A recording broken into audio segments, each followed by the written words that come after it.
He's the only person that I've ever been like, I've probably got a touch of autism and I like maths and like all of these things. And so like my goal is to just make sure like we don't just have Sheldon Cooper as points of reference for like introvert nerds on the internet. So yeah, hopefully that's my true north star. I mean, I cannot think of a better way to end it there. From Swoop, it's Take the Plunge, the podcast where we hear from founders who stopped what they were doing and took the plunge to build their own businesses. We explore how they made that decision, the first crucial steps they took, and what it really takes to scale. My name's Kieran, and I'm going to be your host for this episode. Today, I'm really delighted to be joined by Rachel Harris, a powerhouse in the UK accounting world, founder of striveX and accountancy, and Strively. striveX is a people-first accountancy firm shaking up the industry and the voice behind accountancy, her fast-growing personal brand that's becoming the go-to for financial advice, career guidance, and brutally honest insights into entrepreneurship and life online. Rachel's built a 7-figure firm from scratch, bootstrapped, and become a sought-after speaker and content creator, and used her platform to champion neurodiversity, financial literacy, and female-led businesses. We'll be chatting to Rachel about her early career, what made her decide to start her own business, and what it's like to scale a business in public. You're very, very welcome, Rachel. Great to have you here. Thank you so much for having me. I'm super excited. Awesome. As I was kind of mentioning in the introduction, really like to kind of take it back to the beginning in terms of as you were starting to get into your professional life, what gave you the itch to decide to go and set up your own thing? Was it there always from the beginning, or kind of talk me through that process? Yeah, of course. I feel like if I imagine my life in a timeline, a really big pivotal moment in my career, which fundamentally led me to take the plunge, was starting an MBA. So I didn't go to university. I was an accountant my whole life. I was a little girl at school that loved maths but didn't look like the other people in my maths class, and so didn't feel like them either. You know, like always felt like I was bubbly and bursting with personality, but also just loved numbers and found lots of like calm through numbers, and numbers are what made things make sense to me. And so yeah, did an apprenticeship, went straight into accounting at 17, did my AAT, trained at a top 100. And yeah, I think through the process of becoming an accountant, lots of people joke about the accounting stereotype, but I feel like sometimes that stereotype can impress on you too. And so I think I definitely sort of put myself in a box. I would say, you know, at weddings or you meet people's friends, you say, oh, I'm an accountant, with a full stop on the end. No follow-up questions, probably a sarky joke. Like you're never the first invite on a guest list for a dinner party. And like past that, yeah, I would just introduce myself with a full stop on the end. And then once I qualified as an accountant, yeah, I had a boss who really encouraged me to consider further education. Not going to university was quite a big deal to me personally. I definitely always like carried that and compared myself to people who did have degrees versus me that didn't. And so, yeah, I was able to leverage my accounting qualifications to do a master's in business.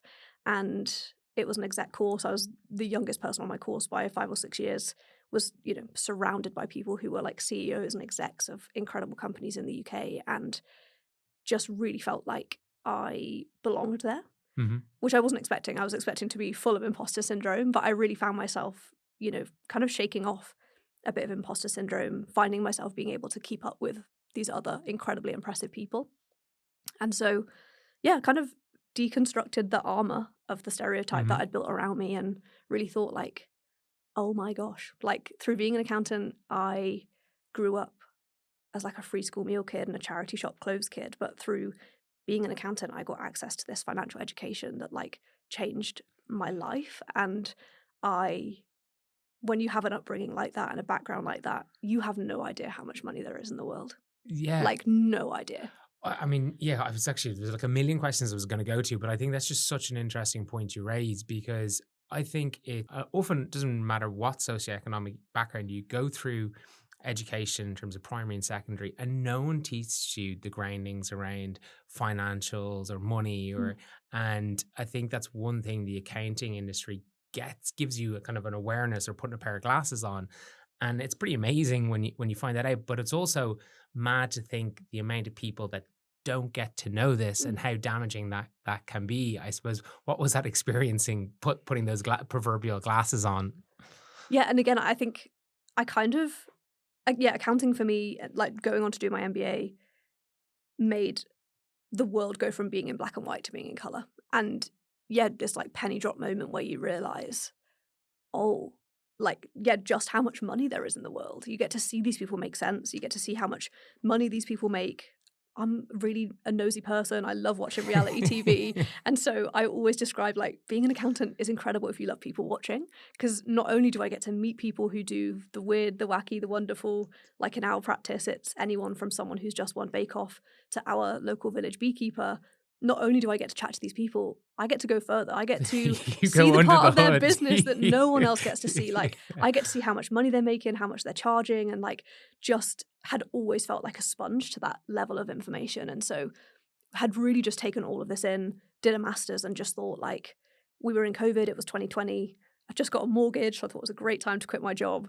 But just did all of this like deep learning on my MBA of like market segmentation, portfolio analysis, like customer avatars we were talking about before we hit record. Like did all of this segmentation and just said to my husband James, like, there is a gap in the market. If we look at what Stephen Bartlett brought to podcasting, Grace Beverley brought to sportswear and athleisure, like what Emma Gree did with the Kardashians, like leveraging a personal brand, no one's done it in professional services.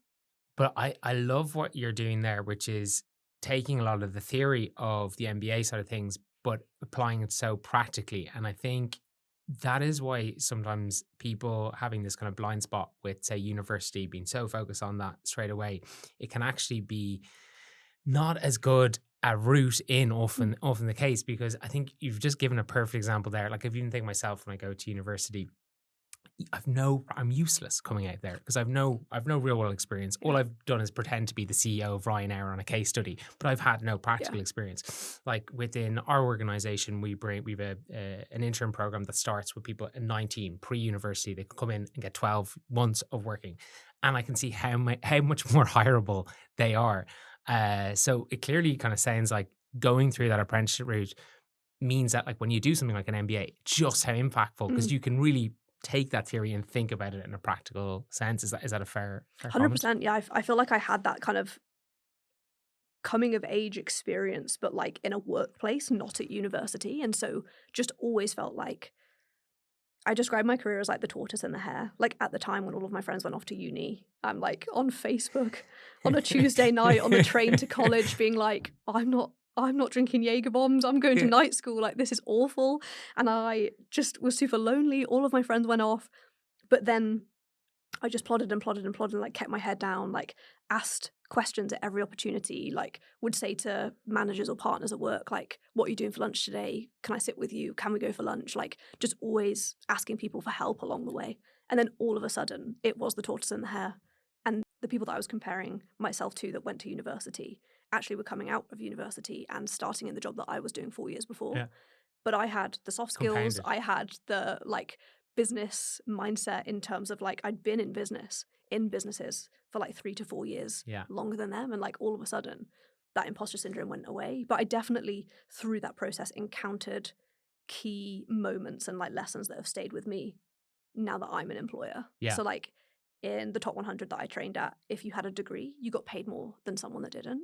Even if your degree was in geography, you got paid more. And so we've built in things like transparent pay matrix. So like everyone knows how much everyone else is being paid, and it's only based on relevant experience and relevant qualifications.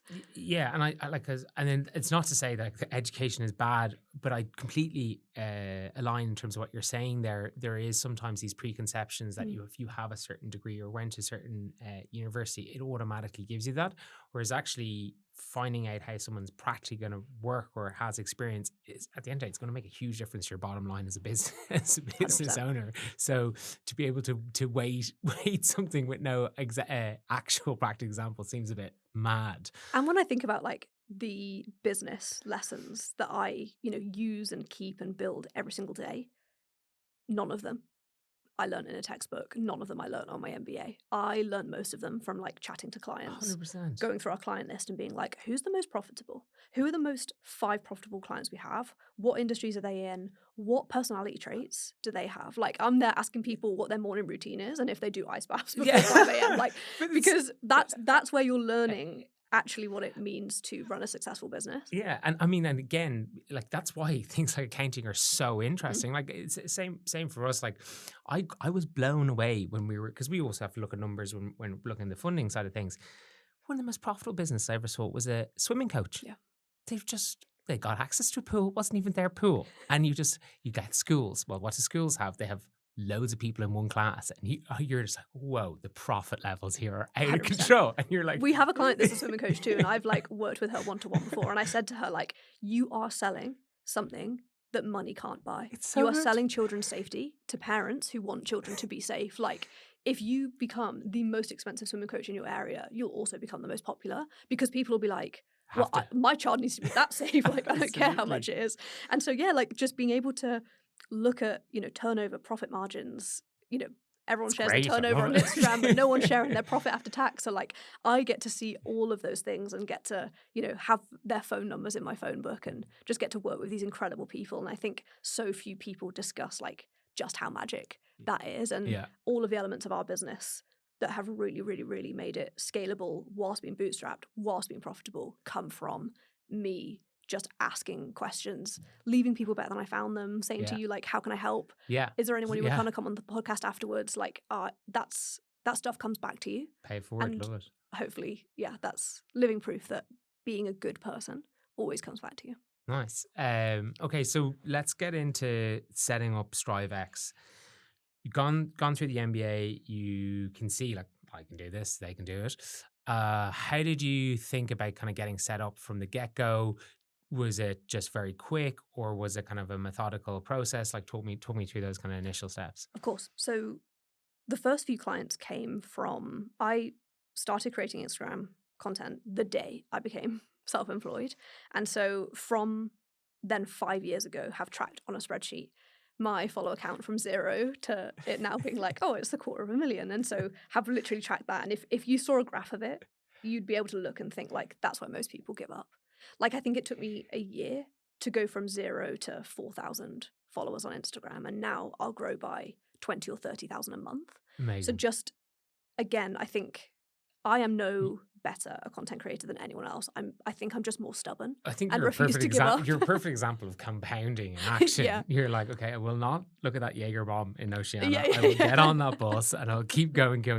I'm looking forward. You've had 4 years of Oceania and Jaeger bombs, and now I'm here, and it's the exact same. You were a lesson in compounding. Me and my husband were talking about this with someone the other day. We're building a new tech product, and James said, like, Rachel has just had this ability to see the future further ahead and bigger than anyone else I've ever known. Like, she just is able to think, if I do this today, this is where my life will be in 5 years' time. And so very much had that, like, I've seen other people do it. And you'll very, very rarely, I don't think ever hear me reference taking inspiration or references from other people in the accounting industry, because I know that the lessons in business that I have learned the most from are other people. I know that I can't be taught a lot of this stuff. You have to be able to look at, what are these other people doing, and how can I take inspiration from that in another industry and leverage that in my own. So just having the ability to think like, okay, no one's done it before. No one's used a personal brand to scale a professional services firm before, but like, what if we did? What if we took all of those things and leveraged it together?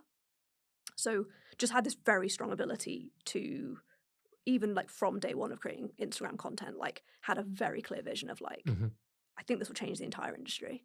And like, hopefully on a timeline of the industry, people will be like, that's when it changed. That's when the barriers dropped, the barriers to entry dropped, whether it's the bursary scheme or like access to funding, whether it is things like transparent pay. Hopefully people will see that and think that's where it changed.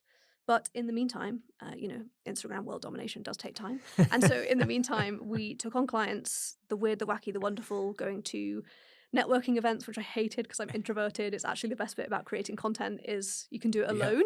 And you don't have to go and speak to people. And again, now it's so big, the impact I can have is why would you go to a networking event to speak to 20 people when you could post something online and get it to 200,000? So networking events, building allies. So understanding that there's lots of bookkeeping firms out there who have a huge portfolio of clients, want an accountant that they trust, want an accountant that's not going to poach the fees, want an accountant that they can call if they've got questions on payroll, because we all get questions every single day that we don't know the answers to. And so built a really strong network and just really deeply gave to bookkeepers and kind of helped them and said, have you got any skills gaps? Do you want to come and do some work experience in our firm? Like, how can we help you to make sure that you know we are the right place for your clients? As well as a lot of online directories. So quite a few software vendors have online directories where you can find clients. Yeah. There are search directories online for professional services, and we use a lot of them at the very, very beginning. And so we were like, how can we get enough clients to just make sure the goal year 1 was pay the mortgage. Yeah. The goal year 4 was pay the mortgage off. But like first year was, can we pay the mortgage? And so we took on clients. We learned a lot. We worked out who was right, who was wrong, who we want, who we don't want. How, I suppose, really keen to unpick that. How did you, because that's a really hard thing to do for every business owner. You just are like hungry hippo for any sort of customer, even though you know down the line it's going to bite you. How quickly were you able to discern what is my ideal customer? Okay. So if you're listening to this and you are in a situation where you think maybe you do have clients that you wouldn't take on again, maybe you think that the client isn't super happy, which makes you not feel super happy, or this is how we benchmark it in our firm, if you see their name on your phone, if you don't want to answer it, they've got to go. And so a process that you can build in, I am obsessed with feedback loops. Yeah. Like closing the circle on data, whether it's Instagram content, analyzing it, just failing as often as possible. How can you close the loop on that feedback? Because it is such valuable feedback. So if you have a client that leaves, or you say to them like, I can't have my team not wanting to answer the phone to you. Like they don't get paid enough to answer the phone to someone that they don't want to. So we brought in Postmortems. So every single time we lose a client, we do a postmortem. So the 2 key questions we're asking ourselves, sometimes we disengage, sometimes they disengage. Yeah. And again, post-January, we do a bit of a cull. So like anyone's tax return that we were doing in January, you're getting red flagged. So we firstly brought in a system where any member of the team can red flag a client. Whether it's the person that's answering the phone, if they're being rude, whether it is someone that's trying to get records from them, we can't get them in, whether it is we're filing their tax return in January, or if they want to put expenses through that we're not happy with, any member of staff can toggle on a field in our CRM called red flag. We review that at board level every single month, and we disengage with clients or give them a yellow card, then a red card if they've been rude. So we literally say to the client, you've been red flagged by a team member for being rude. Yeah. I've reviewed the case. Again, it's not gross misconduct from a client, but if they have been rude, we'll say like, we're giving you a yellow card. Yeah. And if we hear about it again, it's red card, you've got to find someone else. Yeah. That's the first. Then the second is if there's a disengagement. So if the client ends up leaving, whether because we've asked them to or they've chosen to, then that's postmortem time. The way that we decide how to do postmortem is we ask 2 key questions. The first is, did we want to lose the client? Yes or no. If we wanted to lose the client and they've gone, no further action required. If we didn't want to lose the client, we move to the next question, which is, could we have saved the client? So if we didn't want to lose them and we could have saved them, that's such an incredible opportunity for feedback. Massive. That's where I'd be saying to that client, have you got a spare half an hour? Like, I'm happy to like cover your time, but can we have a conversation about what went wrong? Let me show you the business model start to finish. And I want you to show me what happened that you weren't happy with, whether it's a grumble, a full-blown complaint. So if we didn't want to lose the client, but we could have saved them, sometimes it's, my best mate's just gone self-employed as an accountant. We can't save that.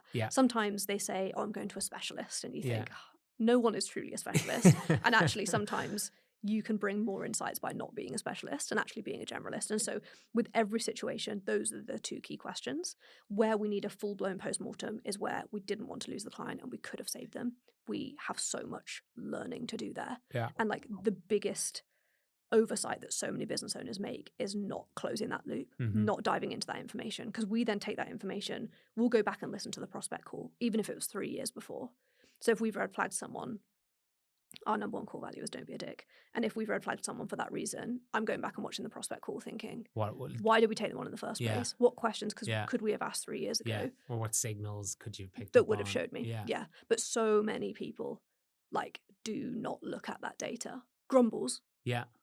Best data you'll ever get. If someone's grumbling to you, they want you to fix it. If they're not grumbling, they won't say anything and then they'll leave. Grumbles are amazing. And we've had situations in our firm where the way you overreact to a grumble, we've had grumbles that turn into a 5-star Google review. If people are grumbling, they want you to do something about it. But if they're silent, it could be that they're going elsewhere. And I do think I never speak about stuff that's particularly groundbreaking, but sometimes in the accounting industry, it is. Like, I'm in Facebook groups Yeah. of other accountants, thousands of other accountants, where people will be saying things like, you don't need to ask your clients for feedback. If they're staying, they're happy. Okay. You know, and you're like, guys, come on. How many Are clients you do like do Mystic people? Meg? Yeah, or, honestly, like... it's like if they're not complaining, they're happy, and you think like, okay, that you've got a leaky bucket there, mate. Yeah. Like, come on. But yes, just continuously asking for feedback, Yeah. having feedback handling workflows. Do your team know how to deal with grumbles, complaints, 5-star Google reviews? Every time you get a 5-star Google review, do you contact that client and say, what was the moment you decided to give me a 5-star Google review? And how do you think I can replicate that for Yeah. the client that comes after you? Yeah. Like, are you doing like language analysis of Google reviews? One of my monthly tasks is to put all of our 5-star Google reviews, we're at like 201, run all of them through an AI analysis and say like, what is the number one thing that comes up? Yeah. It'll be something as random as Loom videos. Loom's great. Clients Yeah. love Loom videos. Yeah. Other video recording softwares are available. Clients love them. Clients love being able to watch it again and again Yeah. without feeling like they're being annoying or asking silly So true. questions. But it was something Such a completely good nugget. random. Such a good nugget. Yeah. Like, you don't know your client better than they know Yeah. themselves. And Yeah, so yeah. do not assume what's getting you a 5-star Google review. Don't assume it's the way they've written the email, it's the team member. Like, it will literally be something as random as a Loom Yeah, video where you but- think that's so easy to systemize. But it's also so easy to kind of just celebrate and move on when it comes to like Google reviews. And actually, there's so much data in it as well, because you naturally, obviously, you can focus on the grumbles, which is good to focus on because you'll find wins in there. But actually, finding out what you're really good at and double downing on it, there's definitely a lot to that. And I've never been asked that question. I've never left a 5-star Google review from somewhere because I get in touch with them personally. Yeah. I've never left a 5-star Google review for anyone. And then the founder of the company has been like, can I talk to you about that Google review that you left? Like, what was the moment? What was this? And that's true. We implemented a lot of these processes because I went to an escape room. Oh, I love escape rooms. I love Again, I'm a people watcher. I love solving problems. I love escape. Where was the escape room? In Bristol. Bristol. So went to an escape room, and they're so satisfying. The lad that showed us around, got us in the escape room. We escaped. It was great. And he came out. We came out, and the bloke was like, "Would you leave us a 5-star Google review?" Yeah. We were all nodding, and we were like, "Nah, we're going out for lunch now." We were like, "Yeah, we will." Had no intention of doing it. Yeah. And he was like, "Oh, just to let you know," and he gave us like a QR code thing. Just to let you know, for every 5-star Google review that mentions my name, I get an extra day in annual leave. Yeah. And suddenly we were like, I don't really care about the company, but you've been great. Yeah. I've made eye contact with you now, so now I feel bad. So like, it went from us being like, yeah, we're definitely going to leave a review because it was great, to all 6 of us left a 5-star Google review, and he got 6 days annual leave. That's pretty good.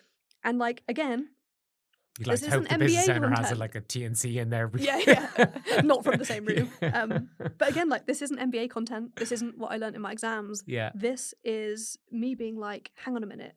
The owner of your company has worked out a way to make sure that his goals, which are SEO, Google reviews, testimonials, reviews, authority, tone of voice, his priorities, he's been able to hack it so that his priorities are your priorities too. Mm-hmm. So how can we do that too? So literally, next day I'm at my desk, say to the team, for every single Google review that mentions your name, you'll get a bonus. Nice. Tell clients, because again, I didn't really care until he told me. Yeah. And then that made me care.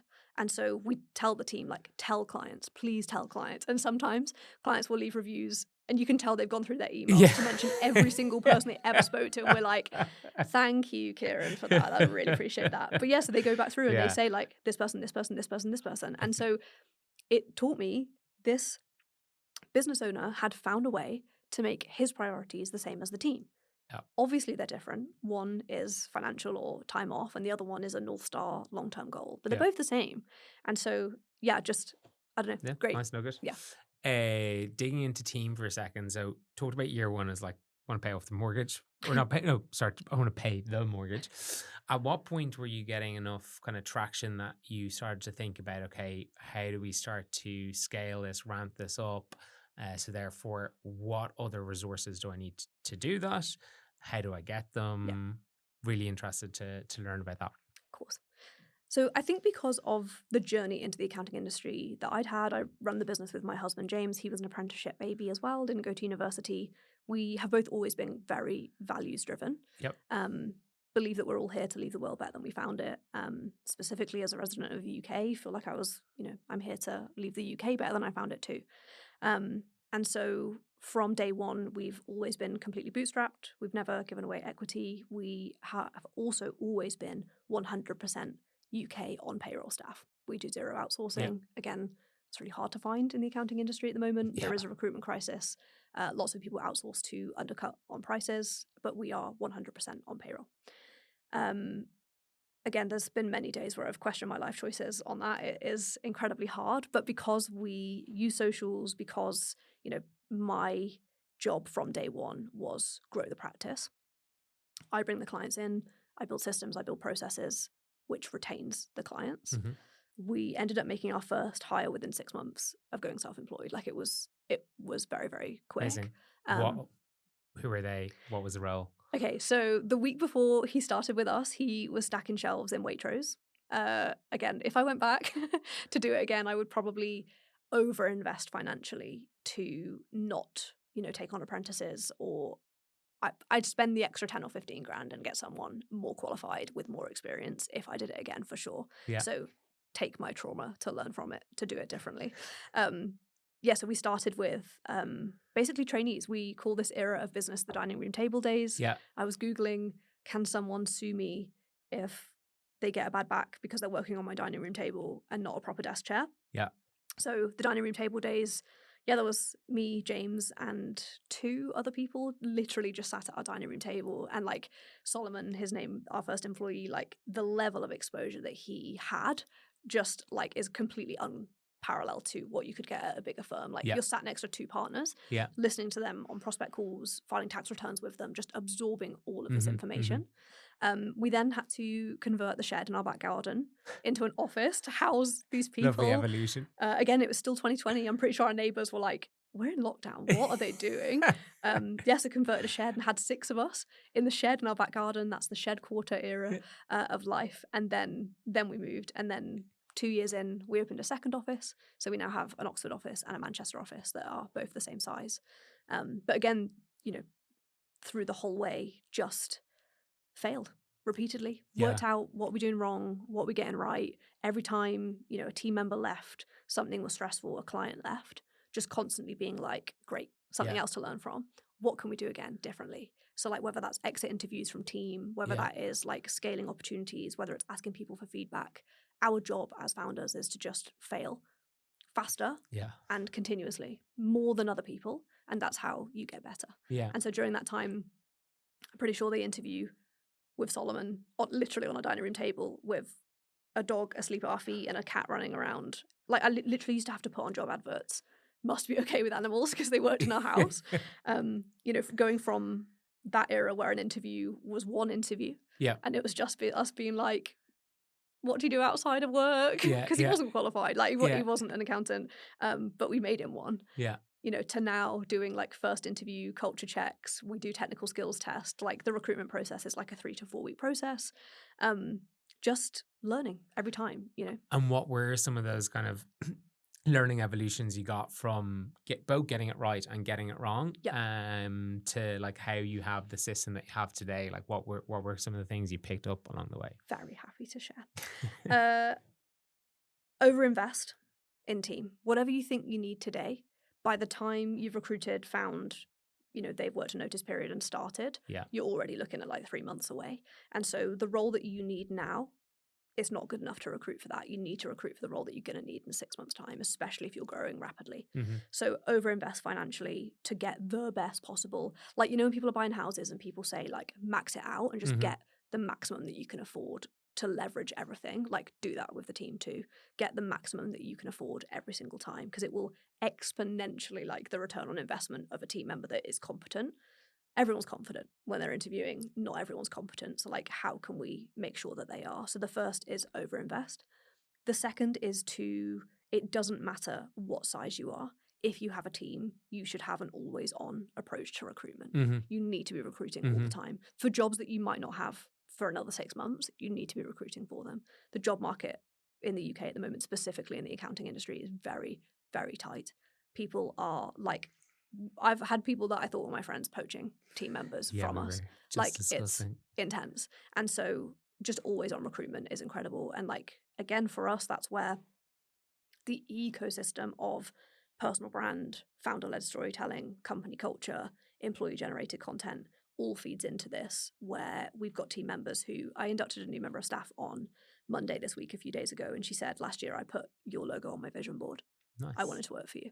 And so that's where, you can see all of this coming into play, where suddenly in an industry where there is a recruitment crisis, we've got people waiting to join our firm. And so for most roles, we'll be 3 people ahead.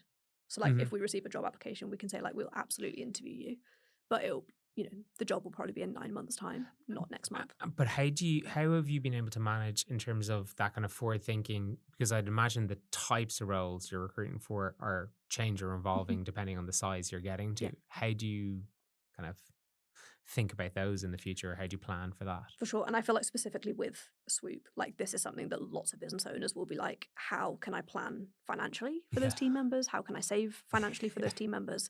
The short answer is I am an accountant running a business. And so I have an incredible spreadsheet where we basically forecast portfolio sizes. We build in things like churn rates. We work out how many clients we lose, how many clients we gain. Through the marketing channels in the last month, we signed 150K of new work. Amazing. We do that pretty consistently every month. And so based on those figures, we can work out this is where we are now. This is where we'll be in a month, 2 month, 3 month. Again, we're a large team now, so we'll always try and have a backup in case someone wants to leave or is going to another firm for like more progression or they're moving away. We'll always try and make sure that we build that into it too. But yeah, we have a spreadsheet on steroids. I host a podcast called the Practice Owners Podcast, and this is where we teach a lot of this stuff. Like, it's so another planet, I think, sometimes. But actually, compared to lots of different businesses, we have a really great business model because as long as we do a good job, it's recurring revenue. Yeah, because I think that's so interesting. Like two different areas. Like even I think ourselves as an evolution, like we have our call with the finance team on a Thursday morning, so we're doing this morning, but a lot of it centers around that super duper giant forecast model. But what gives us comfort is what's gone on in the past. And sometimes I see with business owners, they just, I didn't do accounting or I didn't do economics. I don't like numbers. But actually make yourself feel uncomfortable, look at them on a regular basis, because where you'll get satisfaction, I find, is seeing stuff you've done in the past. You keep repeating it. So it gives you a bit more assurity that the stuff that you're predicting in the future can and will happen. So it sounds like that's obviously you're core to that. Yeah, I'm probably just being a therapy session here, being like, yes. I definitely relate. And like, as you've kind of forecasted it through and you're growing the accountancy practice, as you've touched on several times here, you've got this amazing personal brand that's, again, going back to that compounding point, only growing and growing and growing. Do you think that is kind of one core thing, or have you, as it's gotten so large, do you have it as a kind of a separate entity, and how have you kind of managed, or what's the evolution of that been? Yeah, great question. Again, at the beginning, I'd say it was probably a bit confusing. Maybe people would see me on Instagram and be like, what's she doing? Whereas now they are completely separate. We've got separate management teams in both companies. This is why being an accountant is the best job in the world, because I get to see this stuff every day, right? So we have an accounting firm that's multi-7-figure turnover. My personal brand is more profitable than my accounting firm. Yeah. Way smaller turnover. Yeah. Way tighter team. Back to the swimming coach. Yeah. Like, it's just more profitable. For the 26-27 tax year, we're forecast to do £1.1 million in revenue in my personal brand. Like, it is insane. Yeah. And so now net margins through the roof. Yeah, it's mad. It's just like so me, jealous. an editor, and a head of product and growth. Like, it's wild. But yeah, and so like I've just really, really. And that's where your accounting kicks in as well. Yeah, it's just so true. Good tax planning there. Yeah. But I've got the best job in the world. I have been able to work with, because of my personal brand, we attract lots of creators, lots of online coaches, lots of people who have similar business models to mine. Yeah. I get to look under the bonnet and work out, like, what are they doing? Yeah. And again, this is the stuff that I could never have learned in a textbook. The creators with the smaller followings are out-earning the creators with big followings. I was listening to a podcast on the way here, a guy called James Smith, he's a personal trainer. He said that one of his platforms grew in audience by 1 million people. Yeah. But his income didn't change at all. Wow. And so, like, understanding are you funneling people? Do you understand the funnel? Do you understand who you're talking to? Like when you're creating content, do you know who you're talking to? Do you know what the call to action is? Do you know how to get them in? Do you know how to convert them? A lot of the money that I make, you'd never even see me talking about these products online.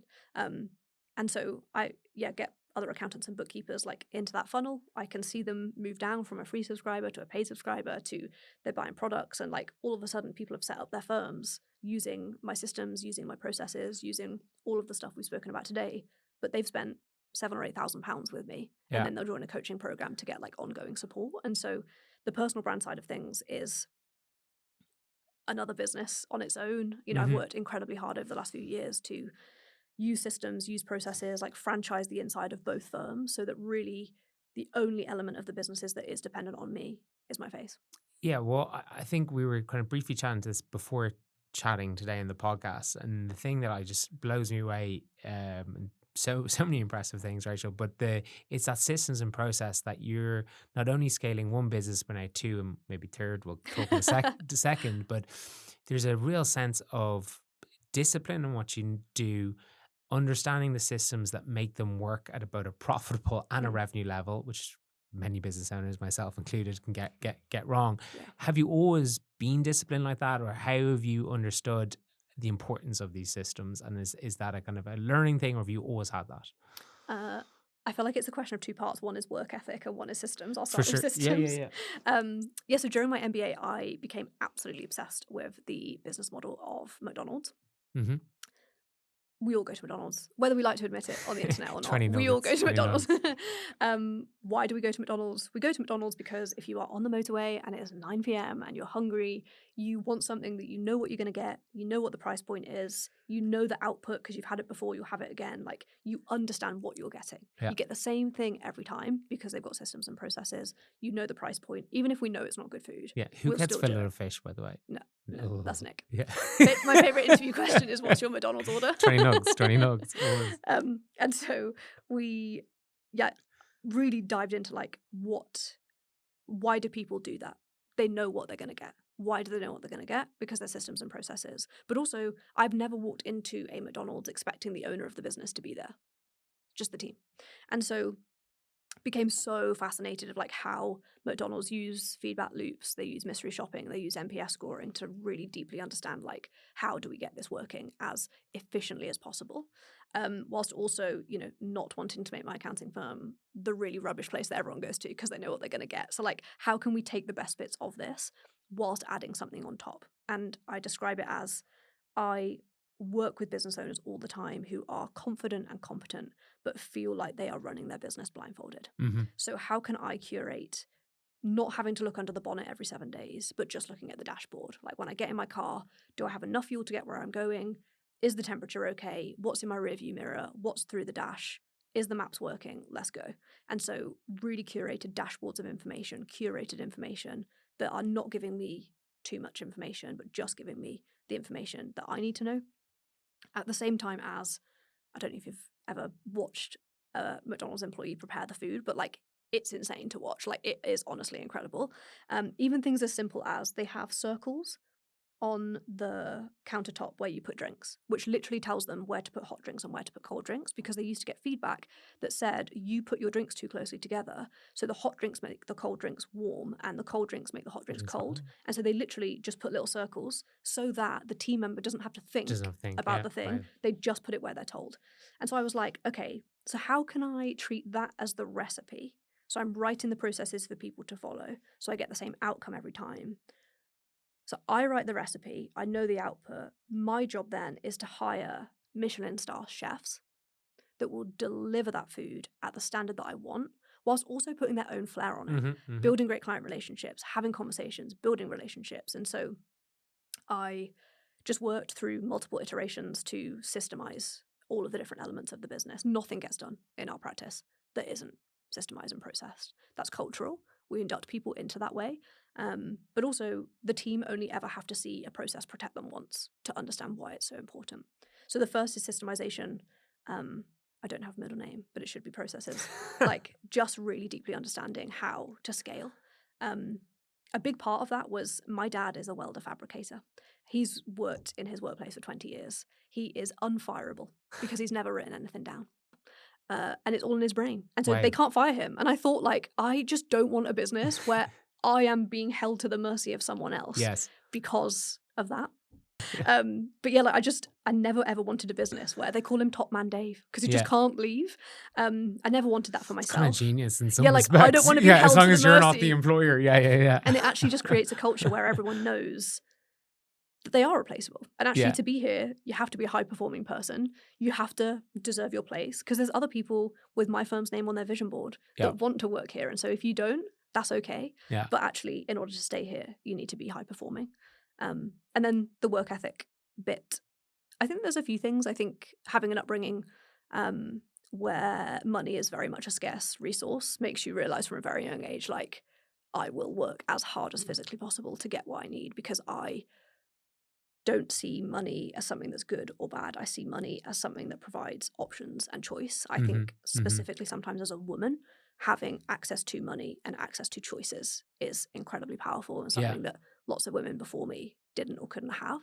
So whether that is, choosing what life looks like when I become a parent, choosing what life looks like scaling a business, I think there has always been a really strong drive in me to just to slightly interject there, but I can see that drive and fire, if I'm correct interpreting, is very much alive and well. So you've clearly got into that scenario now where you're getting more and more choices, but that desire, looking at your eyes and how you describe it, that's going nowhere. Yeah. So it's obviously a great driver, but there's something in there as well that work ethic is going nowhere. Yeah, I've not quite worked out how to turn it off because I basically retired myself from an accounting firm that's hugely profitable, doesn't rely on me at all. But now I've just turned my personal brand into a 7-figure business and now launching a tech product. So like, I don't know quite how to turn that off. If I figure it out, but no, but you don't want to turn it off.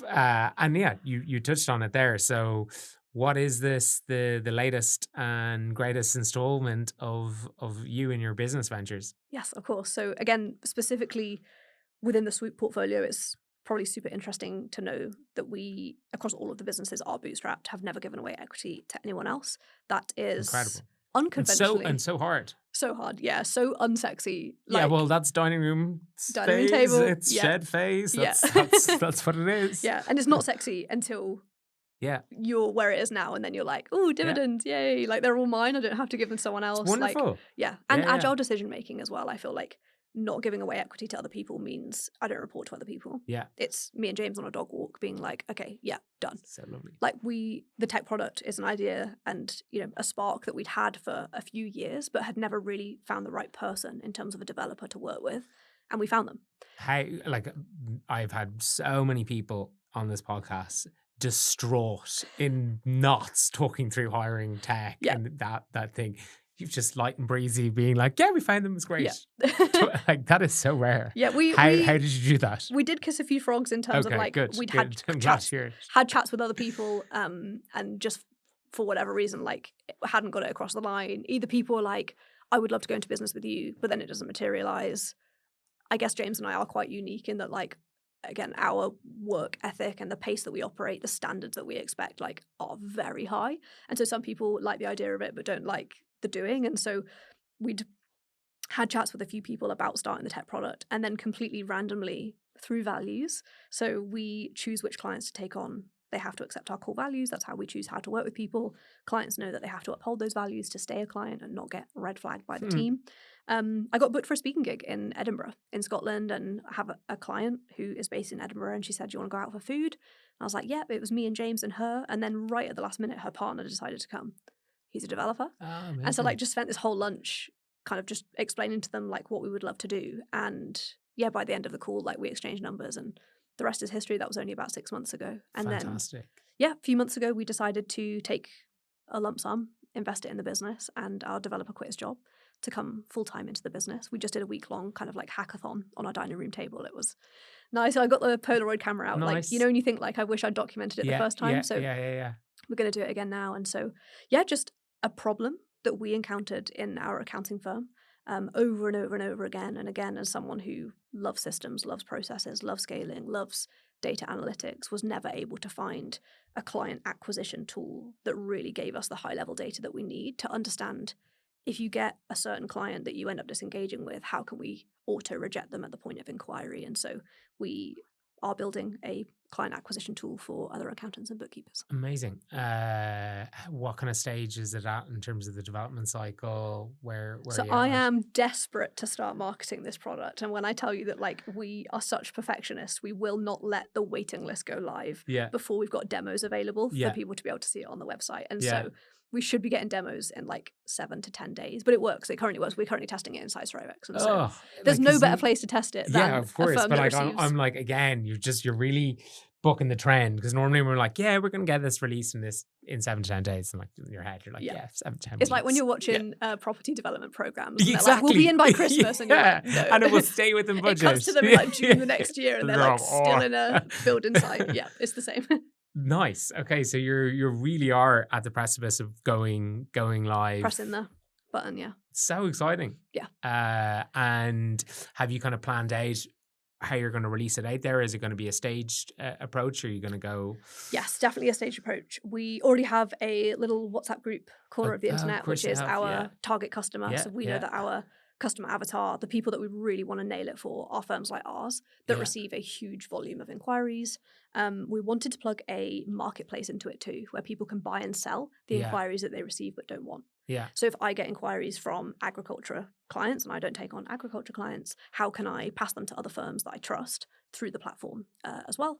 And so we've got a WhatsApp group full of our target customer that we'll be getting them to stress test it kind of privately behind the scenes, shine a light in their eyes, ask for feedback, like just really, really, really deeply test it before we then go to mass market. Amazing. Yeah.